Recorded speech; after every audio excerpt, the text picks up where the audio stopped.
Bulletin లో మరో breaking news చూస్తున్నా. మహబూబ్ నగర్ కల్తీ కల్లు కలగరం రేగింది. కల్తీ కల్లు తాగి మరో 6 ఆసుపత్రి పాలయ్యారు.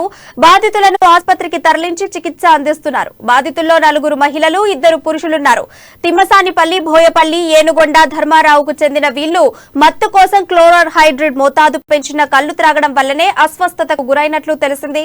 దీంతో కల్తీ కల్లు తాగి అస్వస్థతకు గురైన బాధితుల సంఖ్య మొత్తం 16 మందికి చేరింది. ఇక ఈ సంఘటనపై బాధిత గ్రామాల్లోని ప్రజలు ఆందోళన చెందుతున్నారు.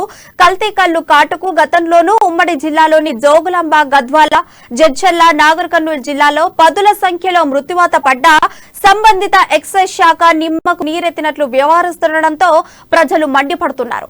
మామూలు మత్తులో పడి సంఘటనపై ఎలాంటి చర్యలు తీసుకోకపోవడంతో ఆగ్రహం వ్యక్తం చేస్తున్నారు అక్కడి ప్రజలు.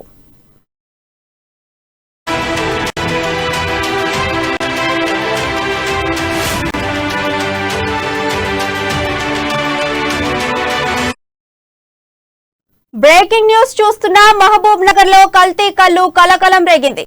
కల్తీ కల్లు తాగి మరో 6 ఆసుపత్రి పాలయ్యారు. బాధితులను ఆసుపత్రికి తరలించి చికిత్స అందిస్తున్నారు.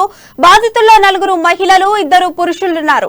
తిమ్మసానిపల్లి, భోయపల్లి, ఏనుగొండ, ధర్మారావుకు చెందిన వీళ్లు మత్తు కోసం క్లోరల్ హైడ్రేట్ మోతాదు పెంచిన కల్లు త్రాగడం వల్లనే అస్వస్థతకు గురైనట్లు తెలుస్తోంది. దీంతో కల్తీ కల్లు తాగి అస్వస్థతకు గురైన బాధితుల సంఖ్య మొత్తం 16 మందికి చేరింది. ఇక ఈ సంఘటనపై బాధిత గ్రామాల్లోని ప్రజలు ఆందోళనలు చెందుతున్నారు. కల్తీ కల్లు కాటుకు గతంలోనూ ఉమ్మడి జిల్లాలోని జోగులాంబ, గద్వాల, జడ్చర్ల, నాగర్ కర్నూలు జిల్లాలో పదుల సంఖ్యలో మృత్యువాత పడ్డా కూడా సంబంధిత ఎక్సైజ్ శాఖ నిమ్మకు నీరెత్తినట్లు వ్యవహరిస్తుండటంతో ప్రజలు మండిపడుతున్నారు. మామూళ్ల మత్తులో పడి సంఘటనపై ఎలాంటి చర్యలు తీసుకోకపోవడంతో అక్కడి ప్రజలు ఆగ్రహం వ్యక్తం చేస్తున్నారు.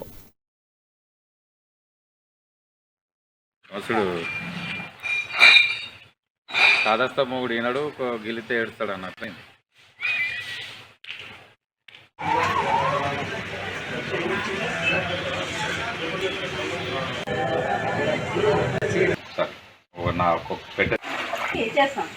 నువ్వు కలుపు సాయంత్రం పూట